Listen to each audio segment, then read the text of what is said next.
26 जानेवारी 2026ला देशाचा 77वा प्रजासत्ताक दिन देशाची राजधानी नवी दिल्ली येथे मोठ्या उत्साहात साजरा होतोय. धान फाउंडेशनच्या पुढाकारातून लाल किल्ल्यावरील प्रजासत्ताक दिनाच्या परेडमध्ये सहभागी राहण्याकरता उदखेड येथील सुरेखा मनोहर भानगे व चेतना अश्विन काळमेघ यांना थेट दिल्लीवरून निमंत्रण मिळालं असल्यानं संपूर्ण तालुक्यासाठी ही गौरवाची बाब आहे.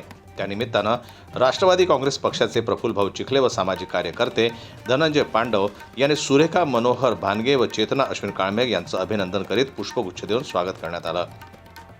ग्रामीण भागातून एक उदखेड्या छोट्याशा गावातून त्यांची दिल्लीला निवड झाली त्या परेडसाठी हजर राहण्यासाठी. हे आमच्यासाठी सर्वात अभिमानाची गोष्ट आहे.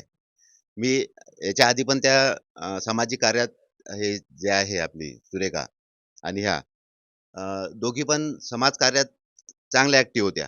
आता त्यांच्या ज्या मेहनत होती त्यांना हे भेटलं, फळ मिळालेलं आहे.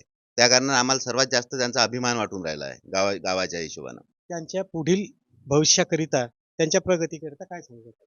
त्यांनी अशीच उत्तरोत्तर प्रगती करत जावं. त्यासाठी जे आमच्याकडून जे सहकार्य लागेल किंवा काही मदतीची अपेक्षा असेल ते आम्ही नक्की करू. धन्यवाद. धान फाउंडेशनचे प्रोग्राम लीडर शिवानंद सर यांच्या मार्गदर्शनाखाली धान फाउंडेशनच्या वतीनं राबवण्यात येणाऱ्या उपक्रमातून सर्वसमावेशक विकास, सामाजिक न्याय आणि महिलांच्या सक्षमीकरणाचा हा आदर्श नमुना ठरत असल्यानं भविष्यात अशा उपक्रमांमुळे भटक्या विमुक्त समाज मुख्य प्रवाहात अधिक प्रभावीपणे सामील होण्याचा विश्वास व्यक्त करून धान फाउंडेशन कार्य करीत आहे.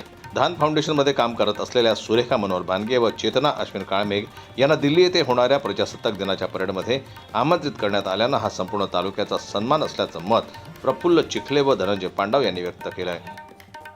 जनरल लाईव्ह न्यूज करता मोर्शीहून सोमेश्वर शहाणे यांची रिपोर्ट.